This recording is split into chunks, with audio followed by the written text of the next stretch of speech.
거룩하고 내가 또 너희를 나의 소유로 삼으려고 너희를 만민 중에 구별하였음이니라. 아멘. 오늘 말씀 여러분 레위기 말씀입니다. 출애굽 과정 중에 주신 하나님의 말씀 한번 내용 나눠볼 텐데요. 자, 좋아요. 우리 옆친구 보고 인사하고 또 예배 시작해 보겠습니다. 옆친구 보면서 자, 올해는 한번 이렇게 인사해 보겠습니다. 자, 5월도 즐거웠어. 6월도 잘 부탁해. 이렇게 인사해 보겠습니다. 5월도 잘했어. 그래서 하는 거예요. 5월도 정말 즐거웠어. 6월도 잘 부탁해. 너무너무 즐거운 5월이었죠. 5월에 정말 많이도 한 것 같아요. 여러분 잘 따라와 주시고 또 안전하게 함께 할 수 있어서 너무 감사드립니다. 자, 오늘 우리가 오늘 함께 나누는 말씀의 제목 같이 읽어보도록 하겠습니다. 시작! 하나님 자녀의 TPO. 여러분 TPO가 뭔지 알아요? TPO? 맞아요. TPO가 뭔지 공과책에도 나와 있지만 오늘 그거 어떤 TPO가 뭔지 한번 이야기해보면서 하나님의 자녀의 TPO, 그냥 TPO가 아니라 하나님의 자녀의 TPO가 뭔지 한번 우리 같이 이야기 나눠보도록 하겠습니다. 자, 오늘 본문의 말씀은 화면이 거치고 오늘 본문은 레위기 20장 26절의 말씀을 전사님이 다시 한번 읽어볼게요. 너희는 나에게 거룩할지어다. 너희가 누굴까요, 여러분? 너희 이스라엘 백성들이에요. 그리고 나는 누굴까요? 나는 하나님을 의미합니다. 너희는 나에게 거룩할지어다. 왜 거룩해야 할까요? 이는 나 여호와가 거룩하고 하나님이 거룩하시고 내가 또 너희를 나의 소유로 삼으려고 내가 너희를 구원하였고 내가 너희를 선택했고 내가 너희를 구별하였기 때문에 나의 소유가 되었대요. 이스라엘 백성이 이제 하나님의 소유가 되었대요. 그래서 하나님의 소유이며 만민 중에 아무나 소유로 삼으신 게 아니라 구별하여서 이스라엘 백성을 하나님의 소유로 삼으셨기 때문에 소유주가 되시는 하나님이 더 거룩하시니까 소유물이 된 이스라엘 백성도 거룩해야 한다라는 이야기를 레위기를 통해서 이야기를 하시는 겁니다. 자, 이 말씀 어떻게 우리가 이해하면 될지 오늘 이 TPO가 뭔지를 이야기하면서 말씀 계속 나눠보려고 합니다. 여러분 하나의 그림을 먼저 한번 봐볼까요? 자, 그림에서 어색한 걸 한번 찾아볼까요? 뭐가 어색한지? 뭐가 어색하죠, 여러분? 가을 운동인데 여러분 드레스를 입고 왔어요. 뭐가 좀 이상한가요? 다음 사진 한번 봐볼까요? 태권도 노장 같은데? 실내 체육관 같은데? 뭘 입고 왔죠? 수영복과 튜브를 차고 왔어요. 튜브를 차고 왔어요. 또 다른 그림? 왠지 음악 콩쿠르 피아노 대회나 아니면 피아노상 같은데 뭘 입고 있죠? 잠옷을 입고 왔어요. 시간이 없었나 봐요. 맞아요. 눈 뜨자마자 시간 얼마 안 남아서 잠옷을 입고 와버린 것 같아요. 그런데 우리가 이 세 가지 사진을 보면서 뭔가 조금 이상한데? 뭔가 조금 잘못되거나 다른데? 라고 느끼는 이유는 뭘까요?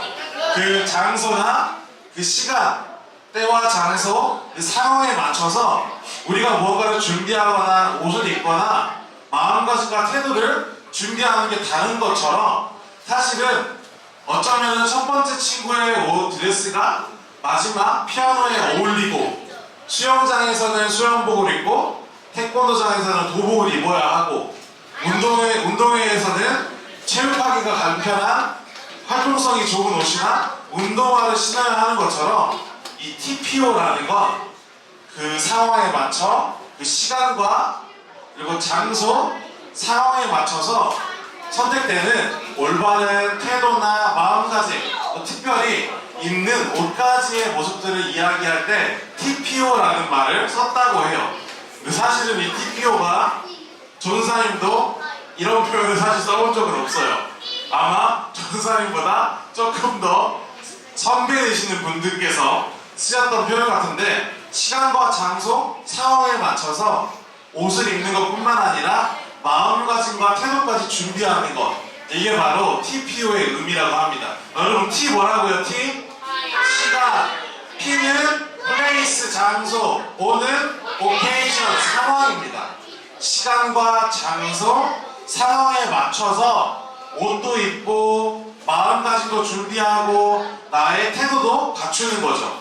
체육 운동회라는 시간에서 체육 운동회 운동장에 나아갔으면 열심히 뛰고 활발하게 참여하려는 마음가짐과 태도, 복장으로, 체육관에 갔으면 그 체육관에 어울리는 복장과 장소에 맞은 상황에 맞는 복장으로, 수영장에서는 수영장, 태권도장에서는 도복을 입는 것처럼 음악 콩쿨에 나가서 음악 콩쿨이라는 시간과 장소에서 멋진 옷, 이 음악과 어울리는 옷과 또 열심히 준비한 내 실력을 뽐내볼 수 있는 준비한 태도와 겸손한 마음으로 콩쿠르에 참여하는 것처럼 이 TPO라는 건 내가 어떤 상황 가운데 옷까지 뿐만 아니라 옷과 복장과 마음과 태도까지 어떻게 설정하고 갈 것인지를 이야기하는 게 TPO라고 합니다. 그런데 여러분, 오늘 말씀의 주제가 뭐라고요? 우리 주제 다시 한번 주제로 가볼까요? 올라가. 오늘 말씀의 주제는 TPO. 한번 같이 한번 읽어볼까요? 시작. 하나님 자녀의 TPO입니다. 이거를 우리가 이제 이해하는 것대로 이야기하면 하나님 자녀에게 걸맞는 시간과 장소, 상황에 맞는 모습과 행동은 무엇일지를 우리가 생각해 보는 게 하나님의 자녀의 TPO의 의미가 될 것 같아요. 자, 그러면 이 하나님의 자녀의 TPO, 특별히 우리가 지난주에 나눴던 이스라엘 백성들 출애굽을 하면서 하나님이 알려주신 길과 방향대로 출애굽을 하며 나아가는 이스라엘 백성들의 모습을 보면서 이 하나님의 자녀의 TPO가 무엇인지를 한 번 더 우리가 이야기해 보도록 하겠습니다. 자, 먼저 첫 번째 TPO 중에 T가 뭐라고요? 시간이에요. 이스라엘 백성의 시간, 이 말씀의 시간은 언제일까요? 이스라엘 백성들의 이 시간은 오늘 우리가 함께 나누고자 하는 말씀의 배경이 되는 시간은 언제냐면 출애굽을 한 후 1년 정도의 시간이 흐른 후의 모습을 이야기해요. 출애굽을 하고 나서 이제 하나님께서 알려주시는 길대로 하나님께서 먹이시기도 하고 구원하시기도 하고 도우시기도 하는 그 시간들을 1년 정도 경험하고 도착한 장소에 이야기가 등장을 합니다. 1년 동안 하나님께서는 그냥 어디로 가, 저기로 가 라고 말만 하신 게 아니라, 여러분, 낮에는 무슨 기둥이요? 구름 기둥으로, 밤에는 불 기둥으로 이스라엘 백성들을 어려움에서 또 길을 알려주시는 이 도우미로서 이스라엘을 도와주시고 함께 하셨던 거예요.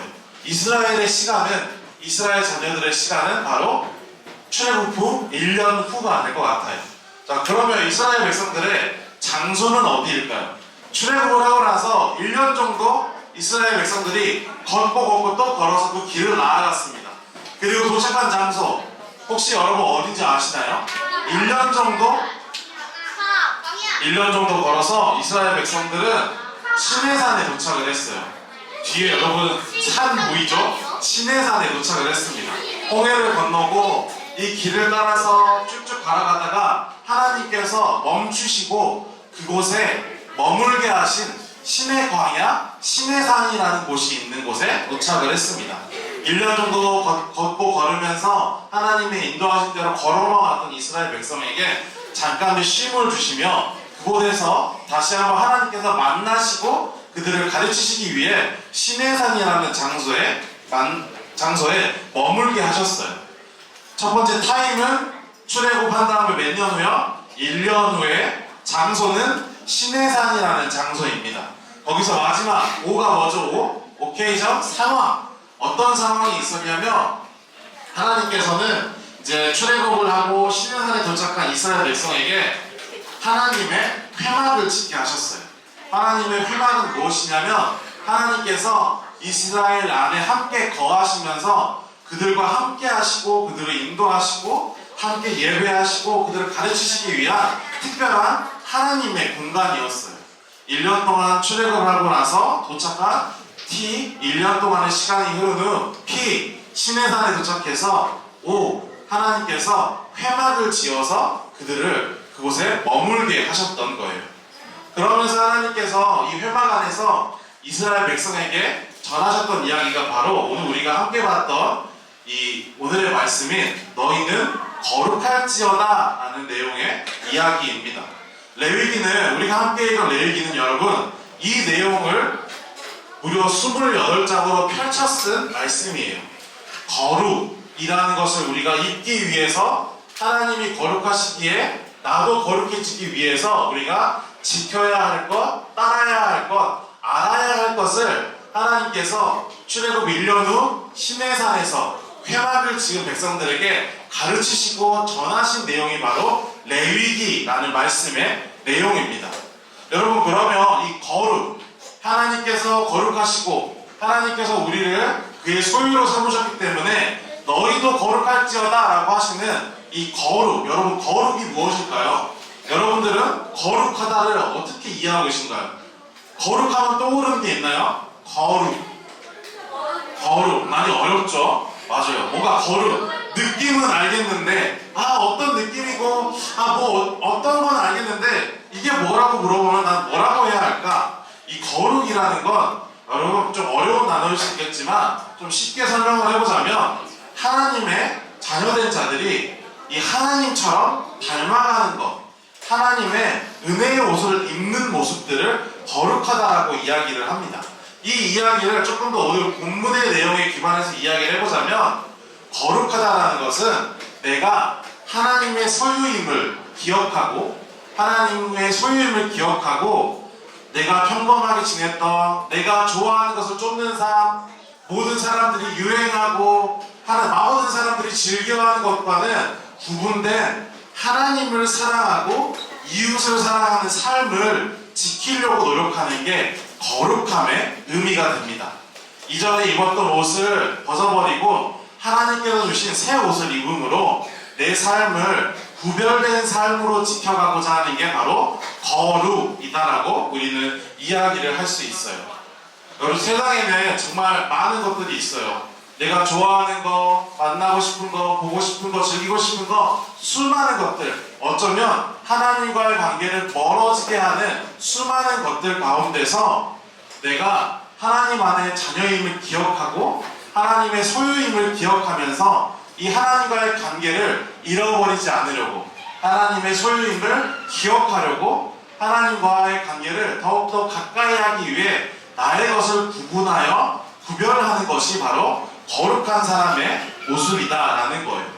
그래서 하나님은 그 땅의 수많은 사람들, 수많은 민족 가운데 특별히 이스라엘 백성을 출애굽시키셨고 그들을 약속하신 땅으로 인도해 가시면서 그 전에 시내산에 머물게 하시고 그곳에서 너희가 약속한 땅으로 들어가기 위해서 바로 이 구분된 삶, 이전의 삶과는 구분된 저 사람들과는 구분된 하나님의 소유로서의 삶을 살아가며 거룩해지기를 말씀하신 거예요.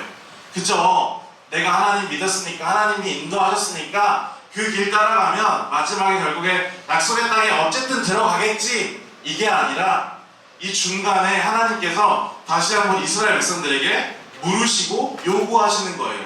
너희가 그냥 걸어간다고 들어갈 수 있는 곳이 약속의 땅이 아니라 이전의 옷을 버리고 새 옷을 입음으로 내가 하나님의 소유임을 기억하고 이전에 죄된 나의 모습들을 버리고 하나님께서 구별하라 하시고 지키라 하신 새 옷을 입었을 때 하나님께서는 구분하시고 소유를 삼으시면서 그 땅으로 인도하시겠다라는 이야기를 바로 이 시내산에서 레위기를 통해 이야기하시는 거죠.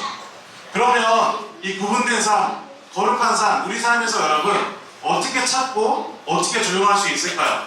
거룩하기 위해서 52주 한 주도 안 빠지고 365일 기도하고 매일 성경을 쓰면서 맨날 하나님 생각하면 당연히 되겠죠. 근데 이런 어떤 보이는 모습, 표현되는 모습, 어떤 내가 의식적으로 하나님을 섬기기 위해 정교적으로 인지하는, 행동하는 모습을 이 레위기에서 강조하는 것이 아니라 우리 지난주에 십계명에서 나눈 것처럼 이 레위기에서 강조하는 내용을 간단하게 요약하면 여러분 다시 한번 사랑의 모습입니다.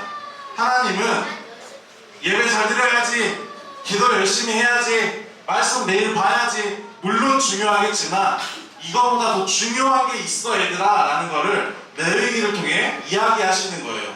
그게 바로 사랑인데, 여러분 혹시 지난주에 이 사랑, 두 가지 사랑을 말씀드렸는데 기억하시나요? 하나는 하나님 사랑, 다른 하나는 이웃 사랑. 맞아요. 우리가 기억하는 것처럼 십계명의 내용을 다 기억하지 못하더라도 이 레위기 무려 28장이나 걸쳐진 수많은 규례들과 규칙들, 하나님과의 약속을 내가 기억하지 못하더라도 이 모든 것에 담겨있는 핵심인 사랑, 바로 하나님을 사랑하고 이웃을 사랑하는 모습을 내 삶에서 지키고자 할 때 하나님은 그 백성을 거룩하다라고 이야기해 주시는 거예요. 하나님을 사랑하는 관계를 놓지 않기 위해 나를 구분하고, 친구가 조금 미워도 친구가 나를 조금 괴롭히면 좀 힘들긴 하겠으나 내 눈에 참 마음에 안 들고 불편한 마음이 들어도 그를 사랑할 수 있는 마음, 굳이 내가 도와주지 않아도 되지만 굳이 도와주고자 하는 마음, 굳이 내가 섬기지 않아도 누군가가 하겠지라는 마음보다는 내가 먼저 섬겨봐야지라고 생각하는 이 사랑의 마음을 우리가 우리의 삶에서 지켜봤을 때 하나님을, 그 사람을 하나님의 소유라고 이야기해 주시는 것이고, 구분된 자라고 이야기하시고 하나님의 자녀라고 이야기를 해주시는 거예요. 레위기의 말씀은 그 이야기를 우리에게 전달하고 있습니다. 지난주에 우리가 나눴던 십계명의 이야기에 이어서 레위기의 말씀은 우리의 삶에 적용해본다면 이 사랑을 고민해보고 말해보고 행동해보는 게 이 말씀의 핵심이라는 걸 기억했으면 좋겠어요. 우리가 하나님을 사랑하고 이웃을 사랑함으로 나의 삶에서 그냥 단순히 보여지는 나의 모습을 쫓는 게 아니라 나부터 나의 모습을 통해서 하나님의 자녀된 모습을 확인하고 하나님과 함께하는 걸 확인할 수 있는 우리의 모습이 되었으면 좋겠습니다. 나를 통해 나부터도 하나님을 사랑하고 있구나, 이웃을 사랑하고 있구나 라는 모습을 찾아볼 수 있고 지킬 수 있다면 바로 그게 거룩이라는 모습이고, 이 거룩한 자를 하나님께서는 하나님의 소유로 삼으시고 계신다 라는 걸 우리 친구들이 기억했으면 좋겠습니다. 주일날 예배에 나온 여러분들은 하나님의 자녀이신가요? 여러분들 어떻게 생각하시나요? 여러분들은 하나님의 자녀이신가요? 네. 그렇다면 우리는 거룩할 수 있어야 하고, 거룩하기 위해서 여러분 마음 안에 두 가지 글자, 두 단어 뭐라고요? 사랑이 있어야 한다라는 거를 우리 친구들 꼭 기억할 수 있으면 좋겠어요. 그래서 그 사랑을 지키고 말해보고 고민하고 실천하면서 또 이번 한 주를 거룩하게 보낼 수 있는 우리 소년부 친구들의 한 주 되기를 소망합니다. 우리 기도하고 마무리하도록 하겠습니다.